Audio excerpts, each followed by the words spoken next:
Tudi danes začenjamo novinarsko konferenco s včerajšnjimi epidemiološkimi podatki. Poglejmo prvo tabelo. Včeraj je bilo opravljenih 4253 PCR testiranj in 24220 hitrih antigenskih testov. S PCR testi je bilo včeraj potrjenih 860 novih okužb, pred enim tednom za primerjavo kar 1279. 7-dnevno povprečje okužb po danes objavljenih podatkih NIJZ znaša 871, kar je precej manj, kot smo poročali včeraj, ko je bila ta številka 931. Tudi današnji podatki torej kažejo na uspešen lockdown v času velikonočnih praznikov.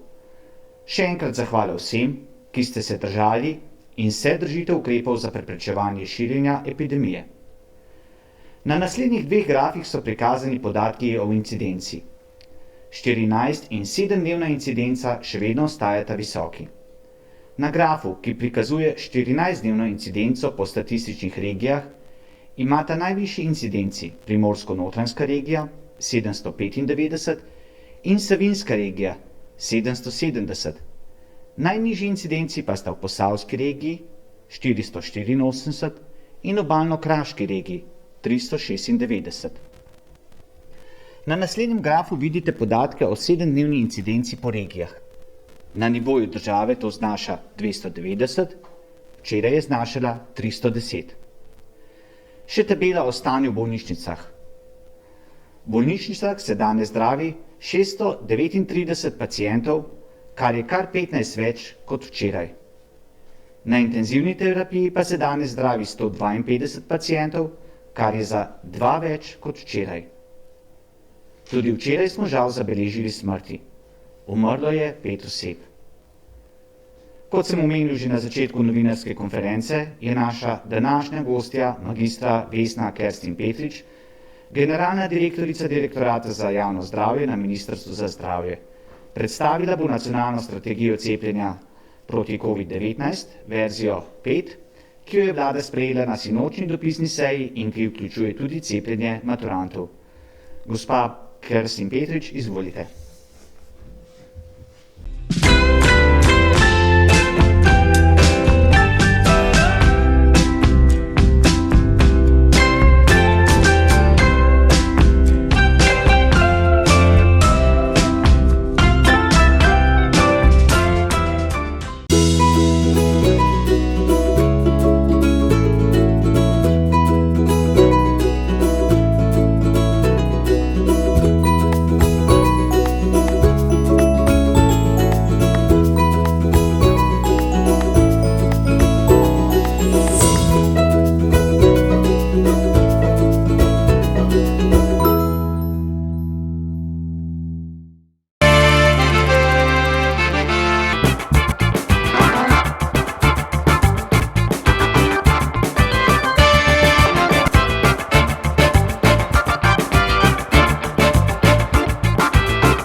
Hvala lepa, lepo pozdravljeni. Včeraj, kot je bilo pravkar povedano, je bila na seji vlade sprejeta posodobljena nacionalna strategija cepljenja, ki je med prednostne skupine za cepljenje uvrstila maturante in tudi zaposleni, ki bodo neposredno sodelovali pri izvedbi mature, ter še niso bili seveda do sedaj cepljeni. Uvrstila je tudi starše, posebej ranljivih kronično bolnih otrok. Maturanti in zaposleni so uvrščeni v skupino skupaj z osebami starejšimi od 60 let in kroničnimi bolniki. S to spremembo želimo predvsem omogočiti, da se bodo dijaki lahko čim bolj sproščeno pripravljeni na zrelostni izpit in ga upravljali v čim bolj varnem okolju. Cepljenje je prostovoljno, za tiste, ki se boste zanj odločili, pa naj povem, da se morate še danes ali najkasneje v ponedeljek do 12. ure prijaviti na cepljenje v cepilnem centru pri zdravstvenem domu stalnega prebivališča. Takojšnja prijava je pomembna, saj je od tega odvisna pravočasna dobava cepiv na cepilna mesta. Cepilni centri so o tem obveščeni in bodo maturante cepili prednostno že 23.4. letos. V zdravstvu se bomo potrudili, da bomo lahko čim prej cepili vse, ki se bodo za to odločili, saj je to pomembno zaradi rokov zrelostnih izpitov. Na ministrstvu pa smo prepričani, da bo tudi ta ukrep prispeval k normalizaciji življenja v Sloveniji in ta hip posebej izpostavljeni skupini zaradi zrelostnih izpitov pomagal, da bodo čim bolj uspešni na teh izpitih.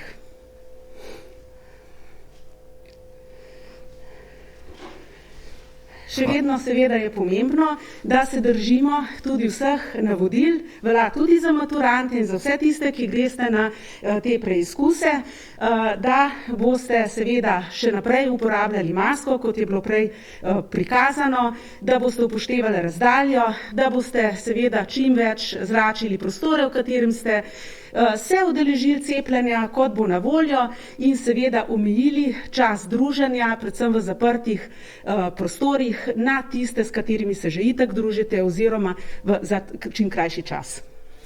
Hvala za to predstavitev. Z nami so preko Zoom povezave tudi novinarji. Prvo vprašanje ima Svet na kanalu A. Prosim. Lepo pozdravljeni, Manca Turk na tej strani. Najprej me zanima, kdo je predlagal to, da se maturanti prednostno cepijo, namreč v strokovni skupini pravijo, da ne gre za zdravstveno upravičeno potezo, kajti da so prioritete cepljenja starejši, ki so v resnici življenjsko ogroženi, ko govorimo o covidu. Hvala lepa. Absolutno so v prednosti starejši, seveda strokovna skupina gleda na stvar predvsem z vidika zdravstva. V tem primeru pa je to skupna pobuda zdravstva in šolstva, kjer smo postali občutljivi, posebej zato, bom še enkrat ponovila, posebej izpostavljeno v tem trenutku skupino mladih ljudi, ki se mora osredotočati na zrelostni izpit in za katerega je lahko že majhna negotovost, bom okužen, ne bom okužen, tista, ki ključno prispeva k uspehu na maturi. Mislim, da je ta ukrep namenjen predvsem temu in na ta način ga je treba tudi razumeti. Naslednje vprašanje TV Slovenija. Dober dan, Petra Prešeren. V bistvu bi ponovila vprašanje kolegice pred mano, kdo konkretno je predlagal to spremembo cepilne strategije. Zanima me tudi, s katerimi cepivi naj bi bili cepljeni maturanti, glede na to, da gre pri različnih cepivih za različno dolgo časovno obdobje, kdaj cepivo nudi zaščito, torej katero cepivo bo uporabljeno in kaj bo pri maturantih, ki recimo še niso dopolnili 18. leta starosti. S čim bodo cepljeni oni ali bodo sploh prišli na vrsto za cepljenje? Hvala. Na prvo vprašanje bi ponovila, da je to odločitev vlade. Včeraj je bila sprejeta na seji vlade. Podrobnosti ne vem, kako je prišlo do tega odločenja, vsekakor je bilo pa to po zelo treznem razmisleku odločeno na vladi. In kot ste že sami povedali, seveda je strokovna skupina menila nekoliko drugače, vendar v času epidemije že vemo, da niso vedno samo izhodišča zdravstvena, včasih je potrebno razmišljati o drugih stvareh. Če se boste spomnili, prejšnji teden smo veliko razpravljali o duševnem zdravju, predvsem med mladimi in zagotovo s tem ukrepom, vsaj za to skupino ljudi, kot sem prej rekla, ki so izpostavljeni izjemnemu stresu že zaradi zrelostnega izpita, omogočamo, da, če tako želijo, ker gre za prostovoljno cepljenje, se cepijo, se s tem zaščitijo in razbremenijo enega od tenzij, ki jih imajo zdaj pred zrelostnim izpitom. Če me vprašate, s katerim cepivom bomo zdaj cepili, seveda je strategija, kot veste, taka, da cepimo vse nad 18 let s cepivi, ki so tisti trenutek na voljo. Maturantje, ki naj bi jih cepili 23. bodo cepljeni s cepivom AstraZeneca. Še vedno pa ostaja seveda na voljo Pfizer cepivo za tiste, ki morajo biti cepljeni drugič, in tudi Moderna se bo uporabljala za tiste, ki jih je treba drugič prednostno, in pa seveda za posebej ranljive skupine iz prvih kategorij. Naslednje vprašanje, Žurnal 24. Ja, lepo pozdravljeni, jaz imam več vprašanj. Prvo vprašanje je, ali drži, da strokovna skupina, da stroka tega predloga ni podprla. Včeraj je gospod Ihan to jasno povedal. Potem me zanima, zakaj ste se v bistvu odločili za ta ukrep prednostnega cepljenja, ali ni neke druge možnosti, s katero bi rešili pač problem te peščice dijakov, ki bodo takrat v karanteni ali pač bolni.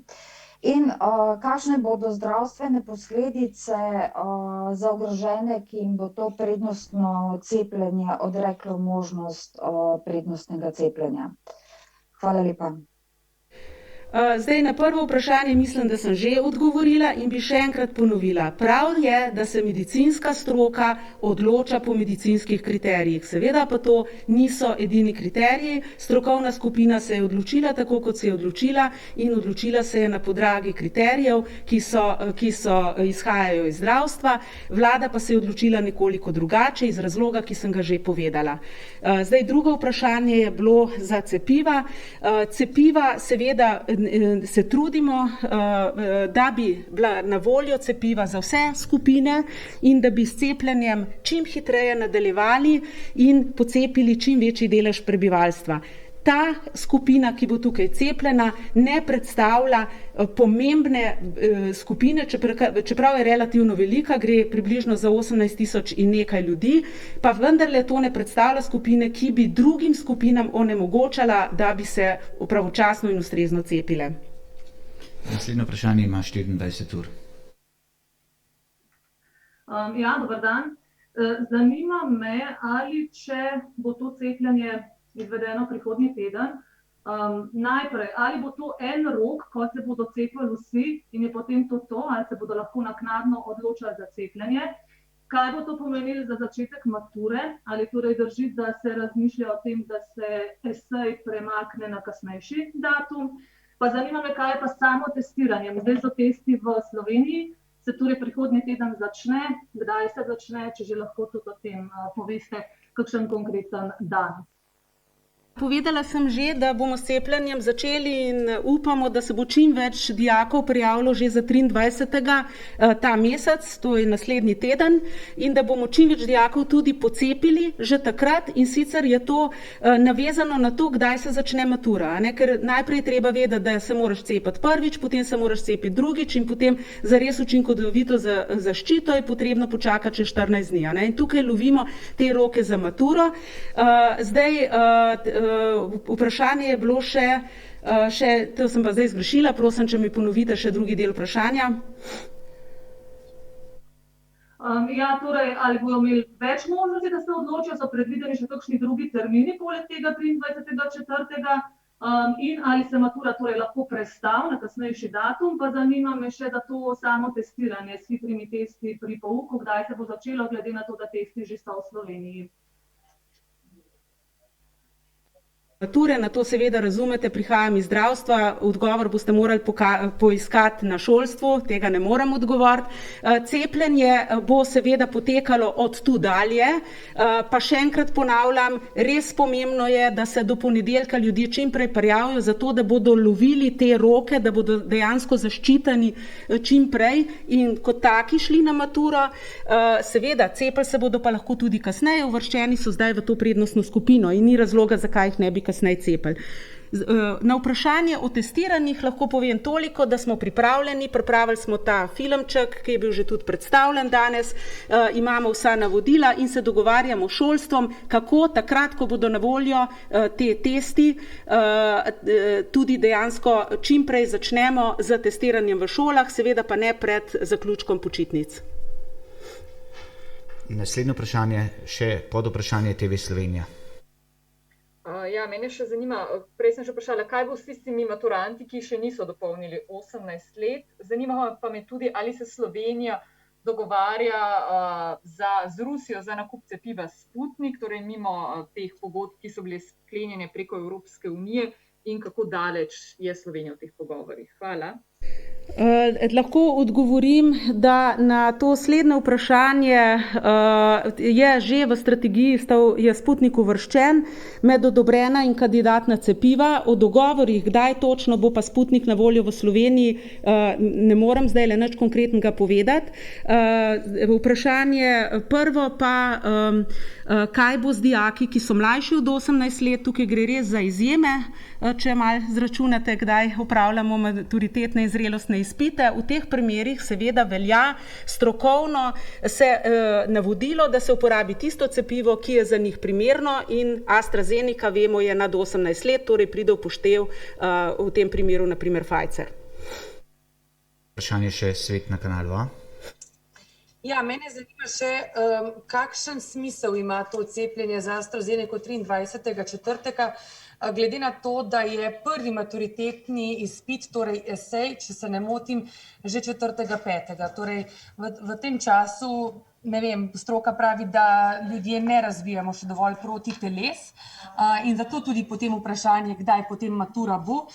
Kar se tiče Sputnika, me pa še zanima, za koliko doz oziroma o koliko dozah govorimo. Hvala lepa. Maturitetni izpiti v večjem delu se bodo začeli šele konec maja, seveda pa je nekaj skupin, ki bodo s tem začele prej. Bilo bi seveda narobe, da bi tem skupinam odrekli cepljenje, že po prvem cepljenju pa seveda nekaj zaščite je, ni pa to ta zaščita kot ob končnem cepljenju. Lahko samo rečem, da žal s to pobudo nismo prišli nekoliko prej, ampak v tej epidemiji, kot veste, je tako, da smo že velikokrat zamujali, bilo bi pa zelo narobe, če zaradi te neke male zamude ne bi takrat, ko pa so stvari pripravljene, dejansko potem tudi izvedli. Kar se tiče Sputnika, sem že prej povedala, da ne vem natančno, nimam informacije o nabavi tega cepiva in boste informacije dobili naknadno z Ministrstva za zdravje. Vprašanje Žurnal 24. Mene zanima, če lahko natančno poveste, ali bodo dijaki maturo pisali potem, ko bodo cepljeni dvakrat in potem, ko bodo razvili imunost po teh raziskavah, ki pač zdaj to imunost dokazujejo. In mislim, da bi bilo prav, da se danes pove dijakom pač, kdaj bo ta matura potekala. Ne vem, če še to ni določeno, mogoče lahko poveste vsaj, kdaj bo to določeno. Potem me zanima, kako bo z dijaki, ki ne bodo cepljeni, kako bodo oni pisali maturo, kdaj bodo oni pisali maturo. Hvala. Ja, zdaj po nam znanih informacijah, kolikor smo kontaktirali šolstvo, bodo dijaki v večjem delu začeli z maturo konec maja in v tem primeru bodo praktično že zaščiteni takrat, ko bodo začeli z maturitetnimi izpiti, če se bodo cepili 23. aprila. Zdaj, na drugo vprašanje pa je, kaj bo s temi dijaki, ki se ne bodo cepili. Ja, cepljenje je prostovoljno. Mi upamo, da se bo čim več dijakov za cepljenje odločilo, ker vemo, da cepljenje s temi cepivi je po zdaj znanih informacijah dovolj varno, da se za to lahko mirno odločajo. Tisti, ki se za to ne bodo odločali, pa seveda bodo mogli spoštovati ukrepe, o katerih pa za šolstvom se še trenutno se dogovarjamo, kakšni natančno bodo ukrepi med potekanjem mature, tudi kaj in kako bomo naslovili problem tistih, ki bodo v tistem času v karanteni in tako naprej. O tem več takrat, ko bomo imeli neke končne odgovore. Vprašanje ima tudi 24 ur. Lepo pozdravljeni, Špela Bezjak na tej strani. Gospa, zanima me glede tretjega odmerka cepiva. Pri Pfizerju so že napovedali, da bi ta tretja doza lahko v bistvu prinesla dolgotrajnejšo zaščito. Pa me zanima, kaj mogoče vi veste o tem, kaj je že znanega, bodo po tej poti šla tudi druga cepiva oziroma kaj je pravzaprav s to dolgotrajnejšo zaščito in kako bi cepljenje lahko izgledalo čez leto, morda 2. Hvala. Vem, da razgovori o tem potekajo, tukaj pa bi prosila, če se obrnete na strokovnjake z področja infektologije, imunologije, ki vam bodo znali na to vprašanje odgovoriti bolj natančno. Še eno vprašanje ima TV Slovenija, prosim. Ja, lepo pozdravljeni, Eva Furlan, Televizija Slovenija. Jaz pa imam še tole vprašanje. Dejali ste, da želite maturante razbremeniti od tenzij, se pravi, da bi bili v strahu pred okužbo. Na drugi strani pa so tudi njihovi pomisleki, kaj bo, če se bodo recimo pojavili stranski učinki, s tem bodo tudi izgubili kar nekaj dragocenih dni za učenje. To je en pomislek. Potem dejansko se že kar dolgo ve, kdaj bo matura, zakaj se za to odločitev spremembe strategije niste odločili že prej. In verjetno imate tudi kakšne ocene, no vsaj morali bi jih imeti, da ste se za to sploh odločili. Se pravi, kakšen je sploh interes med maturanti za cepljenje. Pa če samo še eno podvprašanje odprej, če sem vas pravilno razumela, matura je prestavljena na konec maja. Hvala lepa. Še enkrat, kdaj točno bo matura, ne moramo odgovarjati v zdravstvu, ne? S tem bi začela. To vprašanje resnično prosim, da naslovite na Ministrstvo za šolstvo, za katerega pa lahko povem, da z nami sodeluje, smo v neprestanih kontaktih in skušamo naravnati vse procese tako, da bodo čim bolje realizirani. Zdaj, ko govorimo o stranskih učinkih cepljenja, cepljeni bodo dijaki zdaj, a ne tik pred maturo, in seveda se nam zdi pomembno, da jim damo to možnost, spet iz razlogov, ko sem prej povedala, da se bodo počutili bolj varni, tukaj pa seveda ni nobene garancije, da se bodo kakšen dan počutili zaradi cepljenja slabše. Ampak to je seveda ne pri vseh in računamo, da to ne bi smelo vplivati pretirano na njihov uspeh. Morda je treba le vendarle pogledati, da kaj se zgodi, ko zbolimo, to je seveda dosti slabše. Ko smo bolni, je pač traja dlje in verjetno se je težje učiti z visoko temperaturo, nekaj dni kot z visoko temperaturo ali pa niti ne tako visoko, slabim počutjem en dan.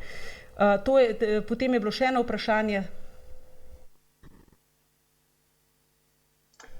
Ja, vprašala sem se, da dejansko že dolgo časa se je vedelo, da bo matura, zakaj do...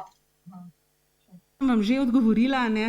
Dajmo pogledati, kaj se je dogajalo prejšnji teden. Mediji so bili polni teh izsledkov, kako v bistvu ta epidemija vpliva na zdravje, duševno zdravje ljudi, predvsem mladih ljudi. A ne? In zagotovo je to nekaj, kar je nemogoče zignorirati. Temu je potrebno posvetiti posebno pozornost in tole je zagotovo tudi bila reakcija na to. Morate pa vedeti, da je to ukrep, kot ste prej sami omenjali, ki ga ni predlagala stroka, a ne? Zato o tem seveda prej ni moglo biti enega razmisleka, pa vendarle ob danih dejstvih, da lahko ta strah pred okužbo, pomembno, pa ne samo ta strah ob okužbo, vemo tudi vsi ostali ukrepi in tako naprej, prispeva k temu, da so ti mladi, ki danes delajo maturo, v zelo drugačnem položaju kot tisti, ki so delali maturo v tistih letih, ko epidemije še ni bilo. Še eno vprašanje ima Žurnal 24, prosim. Ja, jaz bi vprašala še, ali bodo cepljeni maturanti maturo pisali z masko ali brez.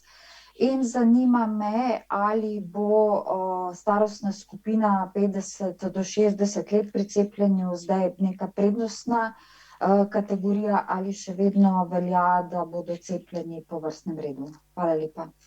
60 let je že prednostna skupina, 50 let potem sledi. Uporaba maske tudi za tiste, ki so cepljeni in tudi za prebolevnike, tam, kjer je uporaba maske priporočena ali zapovedana, je pa seveda za vse enako.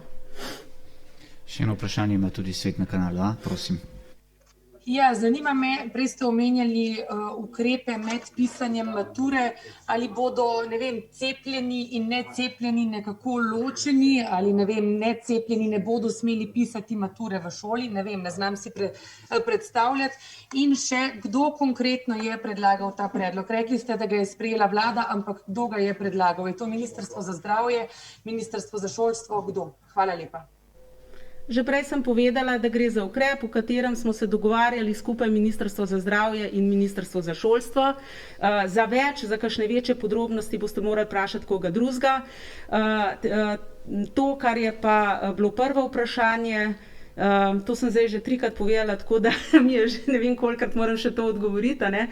Ampak to, kar je bilo pa prvo vprašanje, prosim, če ga ponovite. Ja, zanima me, če bodo cepljeni in necepljeni kako drugače obravnavani na maturi. Tudi na to sem že odgovorila, o natančni organizaciji vseh ukrepov, ki se bodo nanašali na mature, se pravi razdalja, nošenje mask, kdo bo sedel kje in tako naprej. In vsem tem še razpravljamo za šolstvom, ker je potrebna vsako podrobnost domisliti in ko bo vse to jasno, bomo pravočasno seveda obvestili tako šole, kot seveda splošno javnost. Vprašanje ima tudi časopis Slovenec. Pozdravljena gospa Krestin Petrič, Alenka Gaborovec iz časopisa Slovenec. Mene pa zanima dvoje. Omenili ste, da 23. pričnete s cepljenjem, niste pa še odgovorili, kako dolgo bo ta strategija veljala. Teden, dva ali dokler se pač ne pocepi vseh maturantom. Drugo vprašanje, ki me pa zanima, večinoma dijakov ima za izbranega zdravnika še dejansko pediatra oziroma dispanzere za šolstvo in mladino. Omenili ste, da ste na cepilne centre že poslali informacije o tem, vendar vsak cepilni center ima svojo strategijo. Ali bojo tudi te dispanzerji dobili kakšno posebno obvestilo, ali je ponovno spet odvisno od vsakega cepilnega centra, kako se bo znašel v tej situaciji? Hvala. Ne, obveščeni bodo vsi cepilni centri danes, tudi sicer v zdravstvu bomo to informacijo zagotovili vsem. Seveda posameznik lahko tudi preko svojega zdravnika pride do cepljenja oziroma se neposredno obrne na cepilni center. Dokdaj bo ta strategija veljala, veste prav tako dobro kot jaz, ne moram zdajle nič reči. Jaz lahko rečem, da upamo, da bomo pocepili čim več teh mladih ljudi, ki jim je zdajle to omogočeno. Kakšne pa bodo pa nadaljnji koraki, vam pa seveda zdajle ne morem odgovoriti. Še eno vprašanje TV Slovenija. Ja, hvala lepa. Jaz bi samo še enkrat vprašala, se pravi, zakaj se niste že prej odločili za to spremembo strategije in glede na to, da kot pravite, da je šlo za odločitev vlade, verjetno ste tudi predebatirali, ali bi bilo smiselno, se pravi, maturo prestaviti in tudi ali ste predebatirali, kakšne so ocene glede interesa, koliko dijakov oziroma maturantov se je sploh pripravljenih cepiti. Verjetno ste o tem govorili. Hvala lepa. Interes med mladimi je podoben, kot je interes tudi sicer v populaciji. Morda bo v tem primeru celo nekoliko večji, ker dajmo pač povedati zelo jasno, to, da si cepljen, je zate dobro iz zdravstvenega vidika, je dobro za vse tiste, ki se s tabo družijo oziroma so s tabo na primer v skupnem gospodinjstvu in prinaša tudi neke druge prednosti. Tako da to, še enkrat ponavljam, je bil ukrep, ki je bil sprejet na vladi. Razložila sem, da ta ukrep ni bil predlagan strani strokovne skupine, predlagan je bil strani vlade in usklajevan med šolstvom in zdravstvom. Še eno vprašanje, Žurnal 24, prosim. Jaz bi se kar navezala na to, da ste rekli, da je ukrep nastal skupaj z zdravstvenim ministrstvom in šolskim ministrstvom. Zanima me, kako ste predvideli te posledice prestavitve mature, recimo za dijake, ki se na študij vpisujejo v tujino. Pač morajo ujeti določene roke, kako bodo se oni vpisovali. Ne vem, verjetno je takih težav še več. Hvala lepa. Nekaj odgovorov na ta vprašanja boste dobili, če boste poslušali včerajšnji studio ob 17, kjer je bilo ogromno tega, kaj se ima za zgoditi v šolstvu in kako v šolstvu nameravajo reševati te zadeve, tudi razpravljanga. Ponavljam, da jaz kot predstavnik Ministrstva za zdravstvo žal ne morem povedati, kako natančno se bodo odločali v šolstvu.